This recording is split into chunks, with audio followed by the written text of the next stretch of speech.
Todo juego es un entretenimiento, una forma de matar el tiempo. Todo juego es, por definición, improductivo, fruto del ocio. Una manera de distraernos. En los tiempos actuales, donde hasta nuestros hobbies están monetizados, la idea de dedicar tiempo a algo no productivo parece un problema. Queremos algo que podamos justificar como una inversión de nuestro tiempo, y lo queremos ya. Flower, Sun and Rain va en la dirección opuesta. Es la cura a este mal.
La historia nos sitúa en el papel de Sumio Mondo, un buscador profesional que llega a la paradisíaca isla de Los Pas, Micronesia.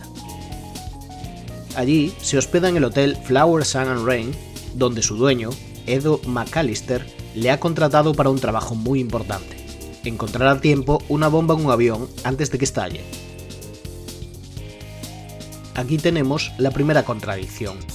El paisaje idílico, turístico y calmado de Los Pas se contradice con la urgencia de nuestro objetivo.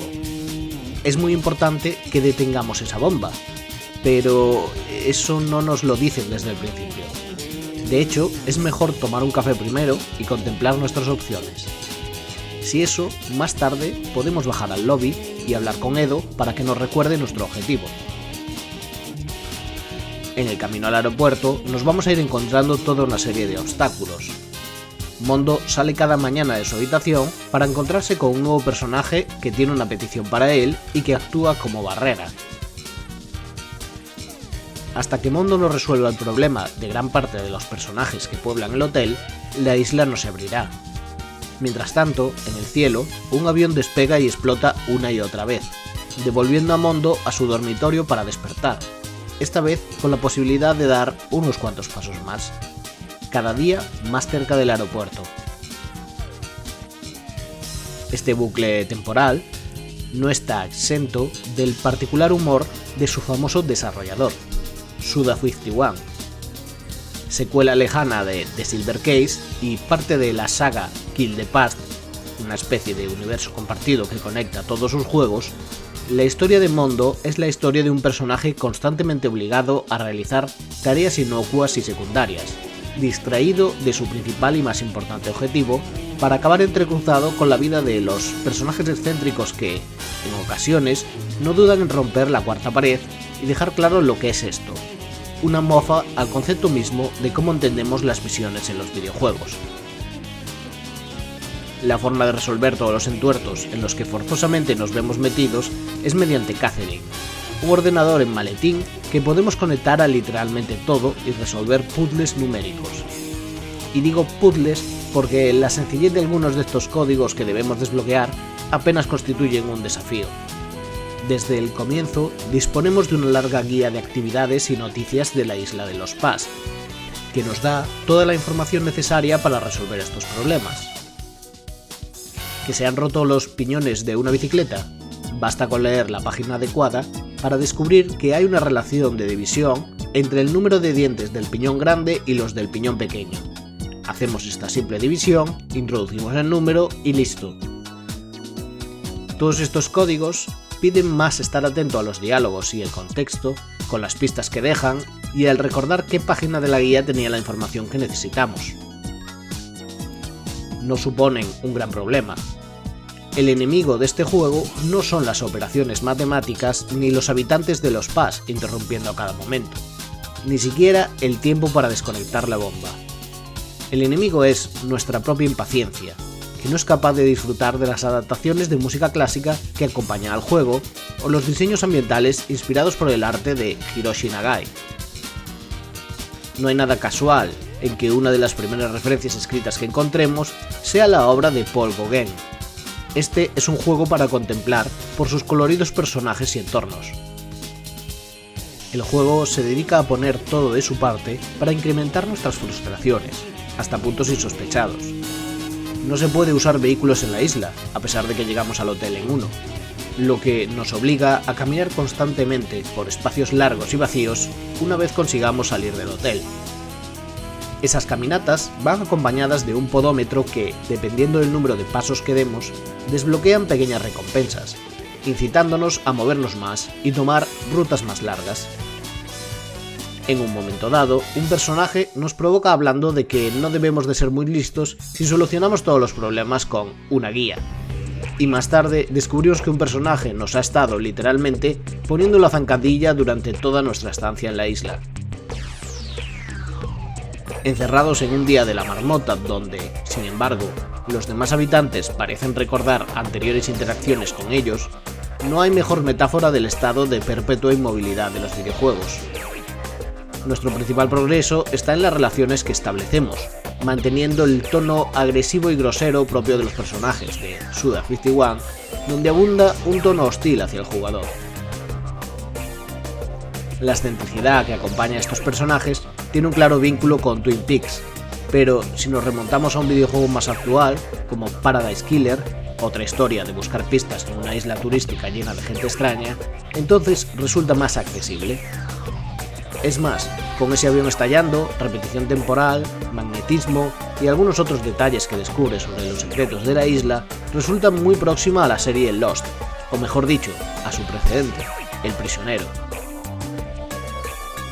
Originalmente lanzado en PlayStation 2, llegó hasta Occidente en un port de Nintendo DS donde, pese a la baja calidad de los gráficos, parece ajustarse a la consola como un guante. Igual que muchos juegos de DS populares para el jugador casual, tiraban de puzzles matemáticos o novelas visuales de misterio, Flower, Sun and Rain parece una deconstrucción de los mismos, que se adelantó a todos ellos. Suda51 no alcanzaría la fama actual hasta el memorable Killer 7, donde su faceta punk e iconoclasta le encubraría como una de las voces más arriesgadas del medio, pero todo estaba ya aquí, dispuesto a patearnos el culo. La versión de DS incluye una larga colección de puzzles opcionales donde la dificultad es muchísimo mayor. Consiste en que cada día tienes una lista de 3 objetos perdidos en tu habitación y debes encontrar, en cualquier punto del mapa, lugares con los que interactuar, casi nunca obvios, en los que resolver el acertijo numérico, esta vez con operaciones aritméticas mucho más complejas. Tiene cierta lógica que si la versión original y su trama principal tiene una dificultad muy sencilla, cualquier añadido vaya en la dirección opuesta para seguir siendo igual de frustrante. El juego intercala las investigaciones de Sumio con pequeñas viñetas que cierran cada capítulo, donde la estudiante Toriko Kusabi, hija del protagonista de The Silver Case, persigue a su mascota, un caimán rosa. A partir de un encuentro místico con la luna, la historia de Sumio se interrumpe para centrarnos en 2 agentes federales, Yoshimitsu Koshimizu y Remy Fauchil. Estos agentes investigarán parte de la isla solo para que su historia se vea también interrumpida y volvamos a continuar con Sumio donde lo dejamos. La resolución final redobla aún más la frustración. Es anticlimático por diseño, pero además, siendo una especie de secuela de Silver Case, que entonces no había sido localizada fuera de Japón, con lo que guarda una muy estrecha relación en términos de historia, la forma en la que se resuelve todo es directamente obtusa para cualquiera que no esté familiarizado con la obra de Suda51.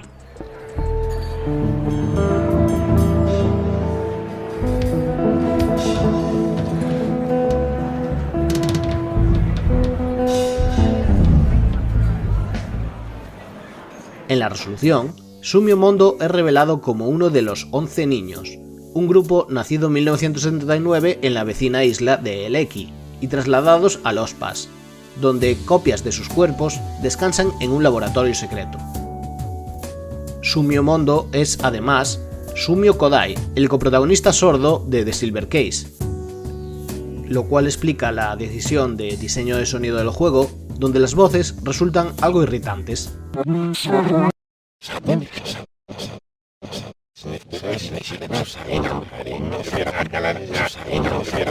La mente de Kodai se ha disasociado de su cuerpo y ha acabado en uno de estos clones, lo que significa que ha huido de prisión tras los eventos del juego previo. El periodista Tokyo Morishima también se encuentra en la isla al mismo tiempo que Mondo. El remake de The Silver Case ya mostraba un epílogo con Morishima, viajando a la isla para descubrir la verdad sobre los ojos plateados, los implantes oculares que supuestamente garantizan la inmortalidad, que son los que causaron el Silver Case original y que son generados en la isla gracias a una particular raza de hiena. El verdadero terrorista resulta ser nuestro empleador, Edo McAllister, que trataba de destruir la isla y sus secretos hasta que el misterioso Sunnan Shot, otro posible clon de Sumio con identidad propia, robó la bomba. En el encuentro final del aeropuerto, Sumio acepta la verdad con su mente fragmentada y sus clones y abandona la isla en el avión, acompañado de Peter Bockvinkur, el conductor de camión que conoce al inicio de su aventura. Peter se revela como una identidad falsa de Tetsugoro Kusabi, su compañero de policía que ha venido a despertar a Sumio de su sueño.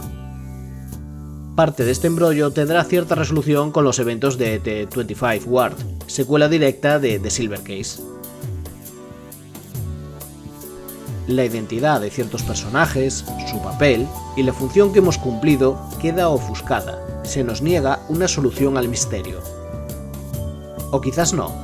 En cierta forma, la capacidad del juego para hablar en términos metalingüísticos nos pone en esta precisa sensación.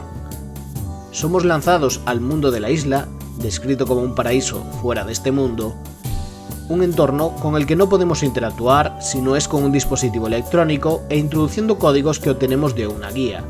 Cada fracaso en nuestra misión principal lleva un nuevo despertar como si nada hubiera pasado, una nueva vida. Nuestro impulso es resolver el misterio, pero el misterio es tan solo una excusa para unir los puzzles y distraernos durante unas horas. Una discusión habitual en los últimos tiempos con los videojuegos es si un juego necesita ser divertido. Reggie Fils-Aimé había hecho popular la frase If it's not fun, why bother? Y Neil Druckmann fue muy criticado por referirse al proceso de desarrollo de The Last of Us 2 como "no usamos la palabra diversión".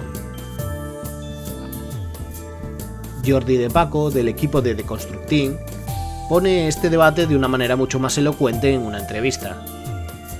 Cualquier tipo de medio, como los libros y la literatura o lo que sea, puede plantear preguntas, pero solo los videojuegos te obligan a responderlas o a actuar sobre ellas. Así que creo que esa es la parte poderosa de nuestro medio, y no es necesario que sean divertidos. Según la definición clásica de la palabra, tienen que ser estimulantes. Tienen que hacerte sentir algo y pensar en cosas. Así que Flowers and Rain abraza la idea de ser estimulante y al mismo tiempo ser un juego irritante y poco divertido de jugar. Divertido en la parte de progreso, digamos, pues hay toques de humor suficientes para hacer la experiencia algo que recomiendo a todo el mundo, aunque con la advertencia de que van a odiarme por ello mientras juegan. El misterio no importa. El final es el abandono de la isla, el abandono de ese mundo en el que hemos estado, literalmente, perdiendo el tiempo. Y ahora nos espera otra aventura, con otra identidad y en otro mundo, otro videojuego. La isla, atrapada en su propia invención de Morel, deja de existir cuando cerramos la consola. No significa que lo que hayamos hecho carezca de valor. La isla sigue existiendo en nuestro recuerdo, en las experiencias vividas. La isla, como los videojuegos que terminamos, pasa a formar parte de nosotros.